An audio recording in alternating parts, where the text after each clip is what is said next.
Ambassador Vikal had never been told no. Not once. Not in 60 years of doing this job. He had sat across from kings, generals, presidents, and high councils of a dozen different species.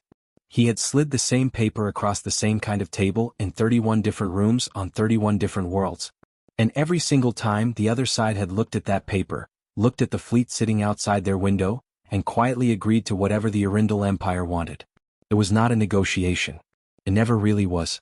It was just a formality. A way of letting the losing side feel like they had made a choice. Vikal liked to think of himself as a reasonable man. He never threatened anyone directly. He never raised his voice. He simply explained the situation, here is what we want, here is what happens if we don't get it, and waited. The math always did the rest. So when he walked into the Galactic Senate chamber that morning, he was not nervous. He was not even particularly interested. He had reviewed the human file on the transport ride over, the same way a man might skim a menu at a restaurant he has been to 100 times. The Terran sovereignty. A single-species civilization. One home planet, a handful of colony worlds, a modest fleet. Medium-sized economy. No galactic alliances of any real weight. They had been spacefaring for about 300 years, which in galactic terms meant they were still basically new. He had dealt with newer. He sat down, straightened his jacket, and looked across the table for the first time. The human envoy was a woman. She looked to be somewhere in her 40s, though Vikal had learned long ago that human ages were hard to read. She was in a military uniform, dark blue with a single rank badge on the chest. No jewelry. No ceremonial decorations. Her name placard on the table said Captain Lisa Hayes. She was reading something on a small tablet when he sat down, and she did not immediately look up. Vikal found that mildly rude but said nothing. He placed the document on the table. One page. Clear language. The Arundel Empire was formally requesting the transfer of 3 Terran frontier worlds in the Kepler Belt region, worlds rich in neutronite ore which the Empire needed, and which the Terrans were frankly not doing much with anyway. In exchange, the Terrans would receive a formal non-aggression agreement and preferred trade status with 6 Arundel systems. It was, by any measure, a generous offer. Far more generous than most species got. He slid it across the table. Lisa set her tablet down, picked up the document, and read it. Vikal watched her face. He was good at reading faces, even alien ones, and he had gotten reasonably good at reading human ones over the years. He watched for the usual things. The slight tension around the eyes when someone realizes the situation is real, the small movement of the jaw when the words start landing. The moment a person stops being a diplomat and starts being someone doing math in their head. Lisa's face did none of those things. She read the whole page. Slowly. Then she set it back down on the table, flat, the way you set something down when you are done with it and don't plan to pick it up again.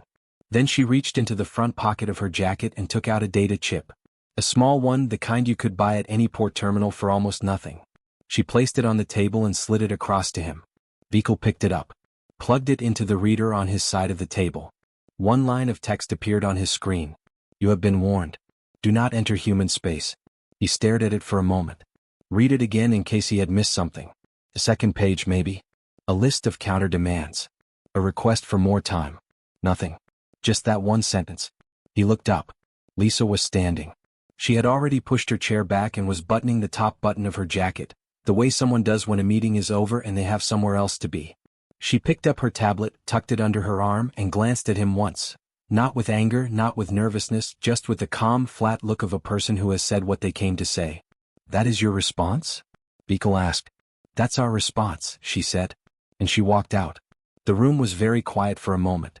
Vikal sat there holding the data chip. Around him, the other delegates and aides shifted in their seats. Someone coughed. He turned the chip over in his fingers and thought about the 31 civilizations that had sat across from him. He thought about how none of them had ever done anything like this. Most of them had asked questions. How long do we have? Is there room to negotiate? What exactly do you mean by transfer? Some had cried. A few had shouted. One species had sent 12 more diplomats into the room within the hour, all talking at once. None of them had ever just stood up and left. He placed the chip on the table. Looked at it for another second. Then he wrote up his report, told the fleet commander that the humans had declined to engage, and recommended proceeding with the original plan. The Arundel War Fleet, 200 ships, the largest the Empire had assembled in 30 years, crossed the border into human space 48 hours later. Nobody on that fleet was worried. That was, as it turned out, the first mistake. Admiral Greg Norris had fought 7 wars. He had commanded fleets in open space, in gas giant rings, in the debris fields of dead planets. He had fought species that screamed and charged, species that ran and regrouped, species that surrendered early and species that fought until there was nothing left to fight with. He had seen a lot of different kinds of resistance in his career. What he had never seen was nothing. And for the first 3 hours inside human space, that is exactly what he got. No patrol ships came out to meet them. No warning buoys lit up. No automated defense platforms swung around on targeting locks.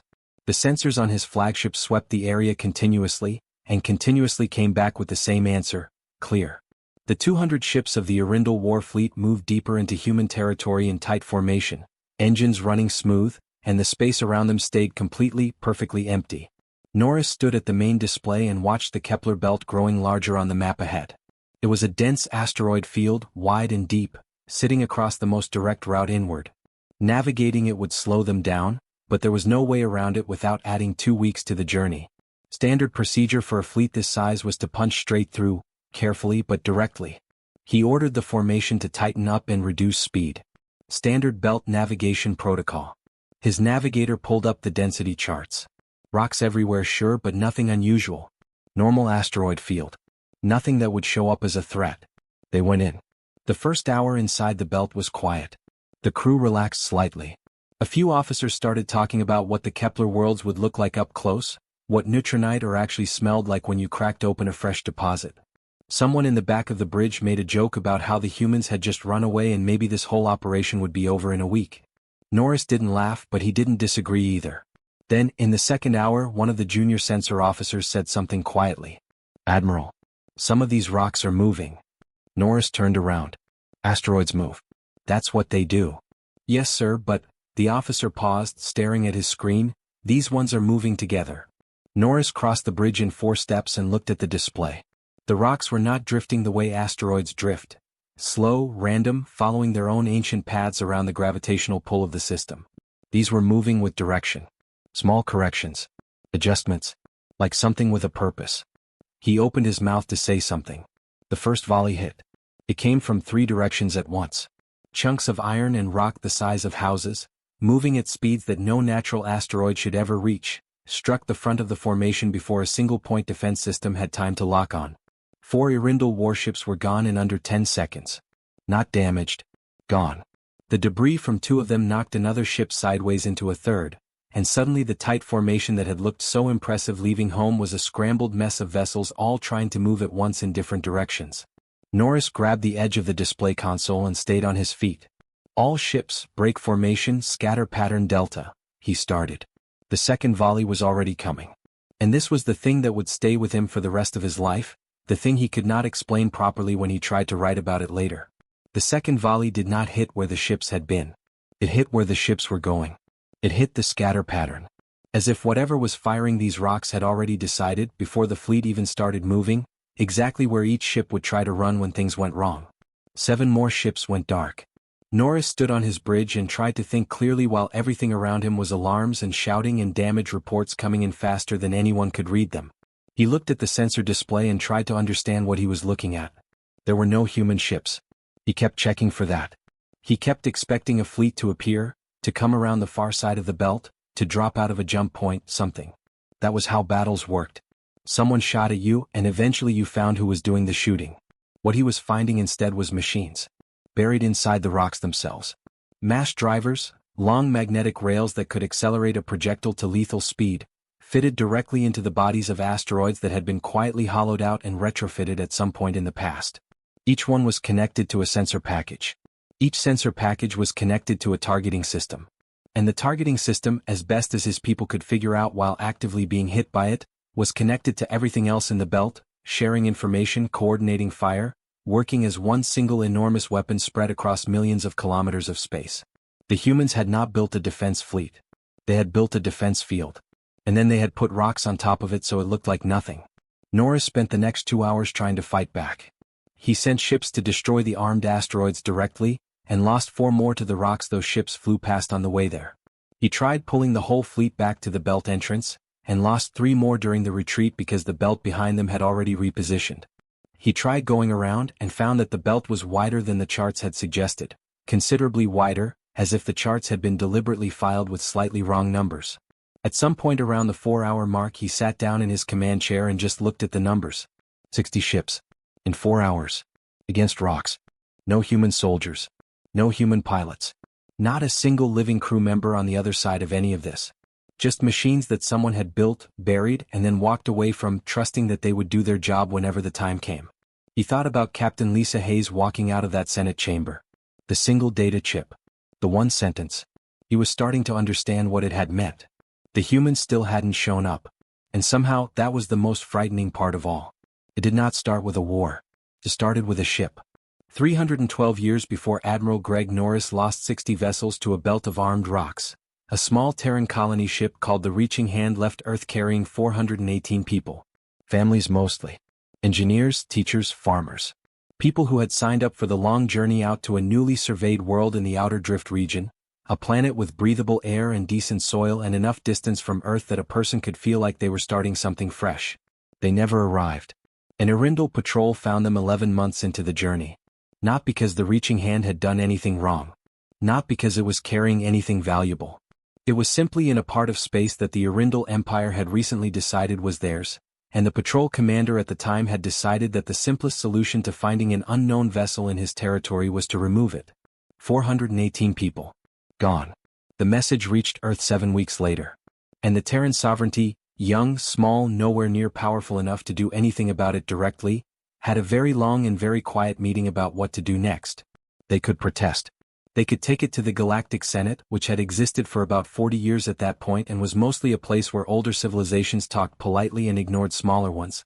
They could try to build a war fleet, which would take decades and would still leave them outmatched against an empire that had been expanding for 4 centuries. Or they could think differently.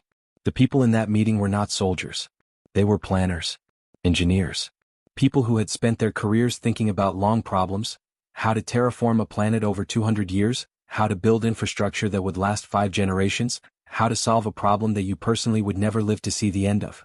They thought the way people think when they know they are not going to get a quick answer. And what they decided in that quiet room was this. They would never be caught without a plan again. Not for any enemy, any situation, any kind of attack. They would build, not loudly, not in ways that looked like a military buildup, but steadily and permanently, a system that would make human space the most expensive place in the galaxy to start a fight. No announcements. No press releases. No big speeches about strength and deterrence. Just work. It started with the asteroid belts near the borders. Teams went out under the cover of routine mining surveys. Completely normal, completely boring, the kind of thing that appeared in budget reports as a 3-line entry and that nobody ever asked questions about. They hollowed out rocks. Fitted them with mass drivers. Installed sensor packages, targeting computers, communication links. Then they sealed them back up, filed the location coordinates in a classified archive on Luna Station, and moved on to the next one. It took years. Then decades. Then generations. The people who started the program retired and handed it to the next group. Those people refined it, improved the technology, expanded the coverage. They wrote better targeting software. They figured out how to link the systems across an entire belt so they could share sensor data and coordinate fire. They ran simulations. They updated the contingency files every 10 years whether anything had changed or not, because that was the rule. You kept the files current, always, even if nothing had happened in a century. And nothing did happen. For a very long time, nothing happened at all. The galaxy mostly ignored humanity.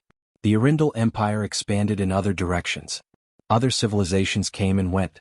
And the slow, quiet work continued year after year, funded through construction budgets and orbital survey allocations and logistics contracts that were genuinely, deliberately, spectacularly dull to read. That was the point. Nobody looks twice at a boring document. Colonel James Webb had been working in the Strategic Continuity Division of Luna Station for 11 years. His official job title, on any document you might pull up, was Infrastructure Readiness Coordinator. It was not a title that made people ask follow-up questions at dinner parties, which suited him perfectly.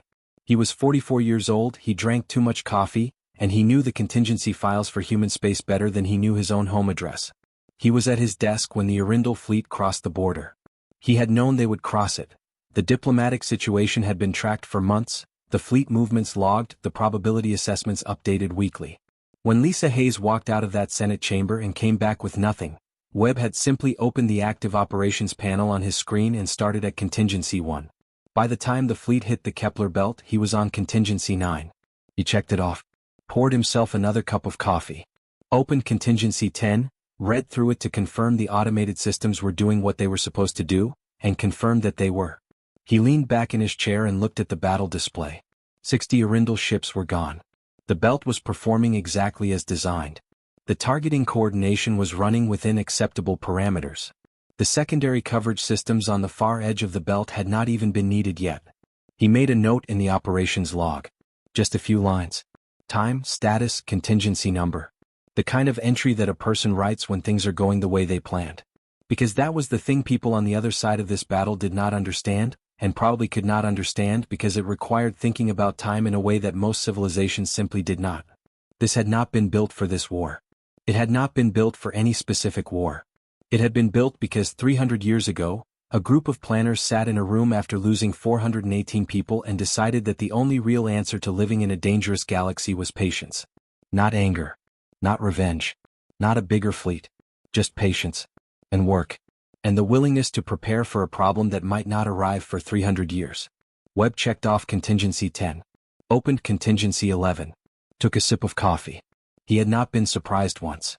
Greg Norris had never retreated in his life. He wanted to be clear about that, at least to himself, as he stood on the bridge of his flagship and gave the order to pull back.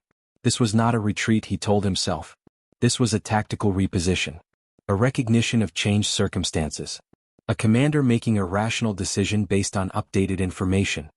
He gave the order anyway, and the remaining ships of the Arindal War Fleet, 91 vessels where there had been 200, many of them damaged, all of them shaken, turned around and ran. Nobody on that bridge said anything for a long time. The officers worked their stations quietly, running damage assessments, calculating fuel reserves, plotting the fastest route home. Nobody made eye contact with anyone else. There is a particular kind of silence that falls over a military crew after something has gone badly wrong, a silence that is not really quiet at all because it is full of everything nobody is saying, and that silence sat over the bridge of Norris's flagship like a weight. He stood at the navigation display and looked at the map. There were 2 ways home.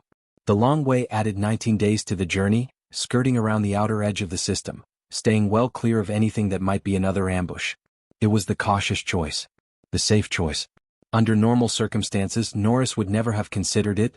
It was the kind of route you took when you were afraid, and Arindal admirals were not supposed to be afraid. The short way went through Meridian Gate. It was a natural corridor, a narrow channel between 2 brown dwarf stars where the gravitational fields balanced out just enough to allow safe transit. Ships had been using it for centuries. It cut the journey home from 3 weeks to 8 days. On the charts it looked like what it was, a convenient gap between 2 massive objects, nothing more. Norris stared at it for a moment, then told the navigator to plot a course for Meridian Gate and pushed the thought of the long route out of his head. He was not going to add 19 days to this journey. He was not going to limp home the long way like a beaten animal. They would go through the gate, they would get back to Arindal space, and then he would sit down and write the most thorough operational report of his career and figure out exactly what had just happened to him. The fleet moved. For several hours, things were quiet again. The ships ran at good speed, the damage teams worked on what could be fixed in transit, and Norris allowed himself to start thinking about the future rather than the last 2 days. He thought about the report. He thought about what he was going to recommend. He thought about the political situation back home, about who would be blamed for this and how that conversation would go. He did not think about Meridian Gate being blocked because that was not a thing that made sense. The gate was a natural feature. It was not a military installation. There was nothing to block it with. And then his sensor officer said very quietly, "Admiral, there is a ship in the gate." Norris looked up. One ship. Sitting directly in the center of the corridor, in the narrow part where the gravitational fields on either side came closest together, in the exact position where any fleet trying to pass through would have no choice but to go around it or go through it. It was not a new ship. The sensor reading showed an older design, a cruiser class that Norris recognized from the intelligence files as being at least 30 years out of date by Terran standards. It was not especially large. It was not especially heavily armed, at least not visibly. It was broadcasting on every open frequency. Norris listened to the signal. It was a voice transmission live coming from the bridge of the cruiser.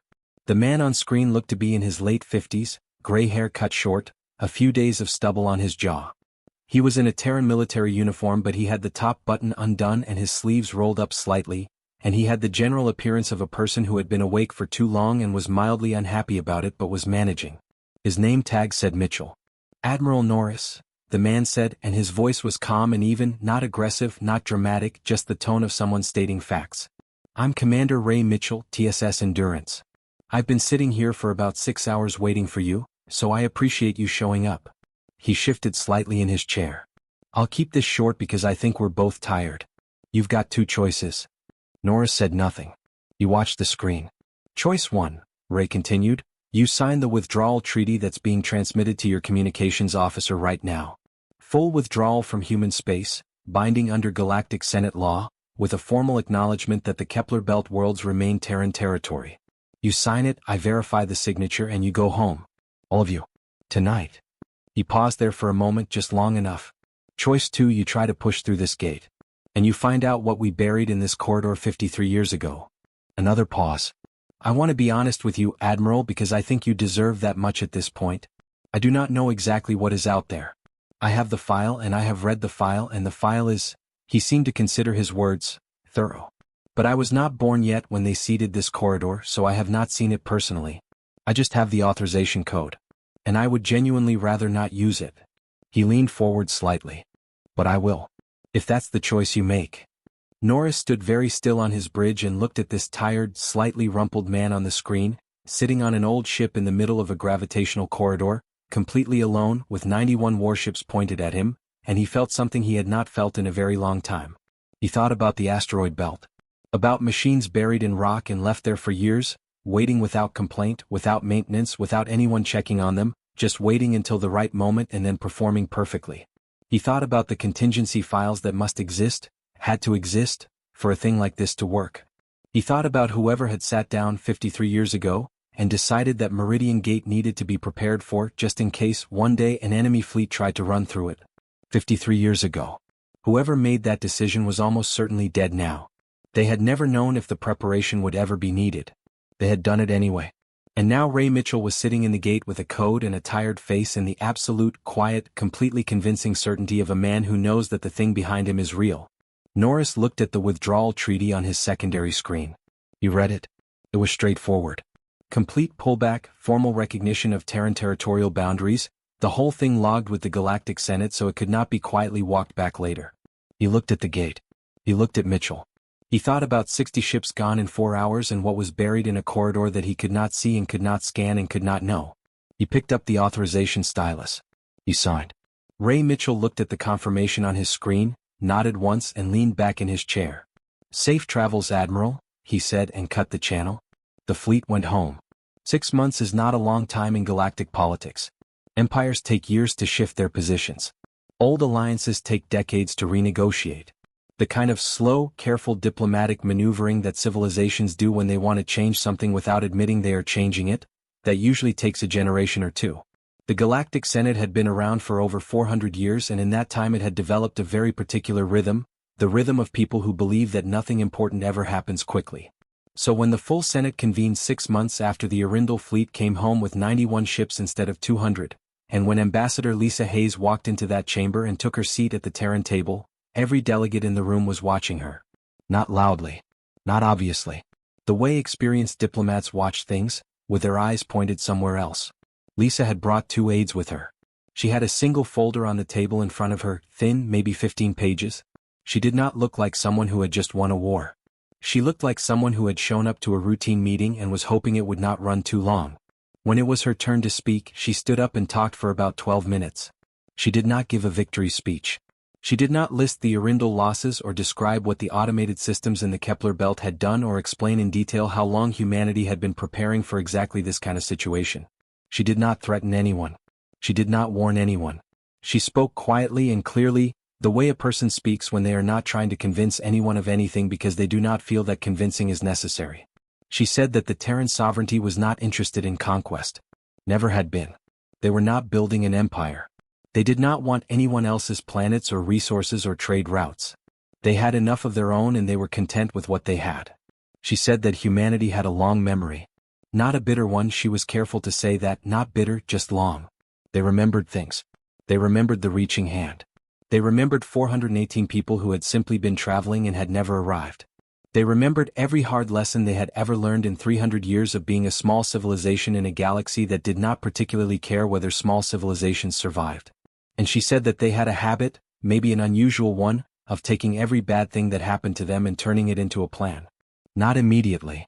Not dramatically. Just quietly, over time, with a lot of patience and a lot of work and a lot of people willing to spend their careers preparing for problems that might not arrive until long after they were gone. That was all she said, more or less.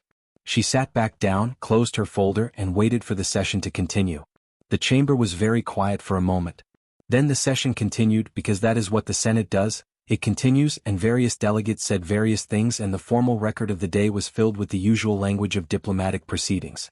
But something had shifted in that room, and everyone could feel it even if nobody said so directly. The Arundel situation had been known, of course. News travels fast in a galaxy full of communications technology, but hearing it stated plainly by the person who had handed Vehicle that data chip 6 months ago made it more real somehow. More settled. The math was not complicated. The Arundel Empire had sent 200 ships into human space. 109 of those ships had not come back, and the ones that did come back had been fought to a standstill by automated systems that humans had built, buried, and walked away from years ago. And there had not even been a human fleet. Not a single Terran warship had engaged the Arundel forces directly. The Empire had been defeated by infrastructure, by planning, by the accumulated patience of a civilization that had decided, 3 centuries ago, that the best way to survive a dangerous galaxy was to make sure that attacking them was simply not worth it.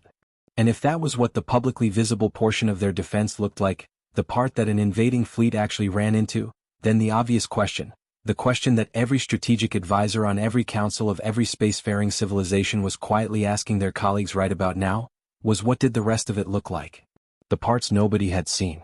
The contingency files nobody had triggered. The preparations sitting in corridors and belt systems and choke points that the Arundel fleet had never even reached. Nobody knew. That was the point. And not knowing was, in its own way, more effective than any specific threat could have been. The Arundel Empire did not make any announcements.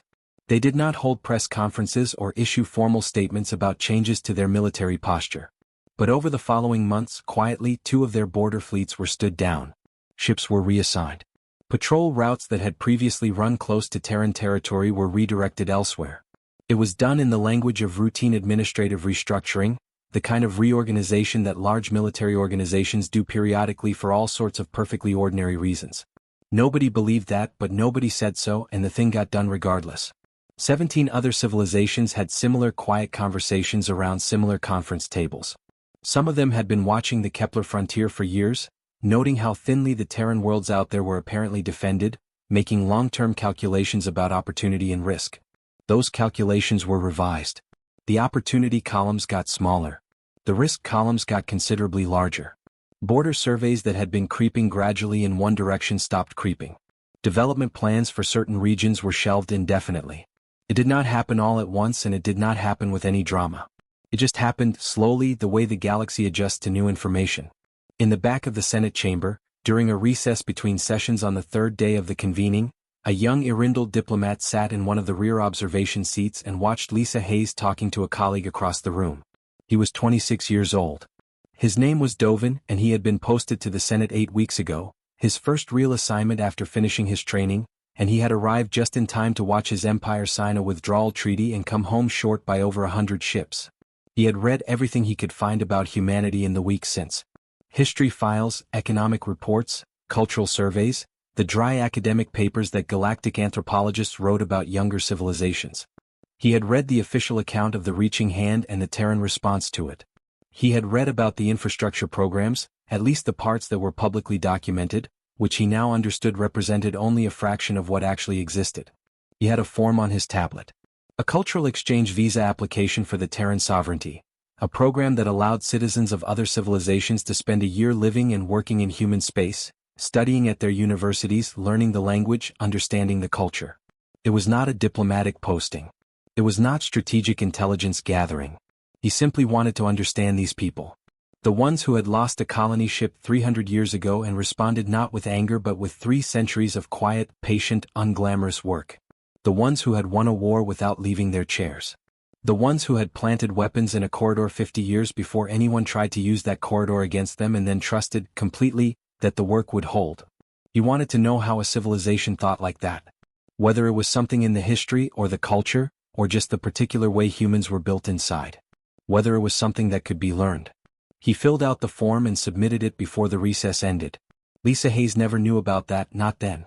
She gathered her folder, walked back to her seat, and waited for the afternoon session to begin. She was already thinking about the debrief she had to file, about the follow-up meetings scheduled for the next 2 weeks, about the long list of ordinary diplomatic work that continued regardless of what had just happened. The galaxy had adjusted. Not loudly. Not with any ceremony.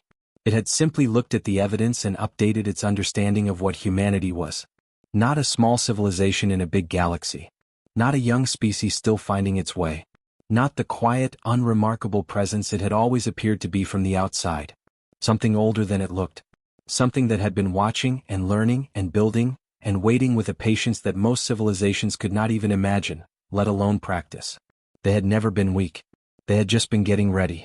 And now the galaxy knew it, and the galaxy, quietly and without making a big thing of it, decided that some borders were better left exactly where they were.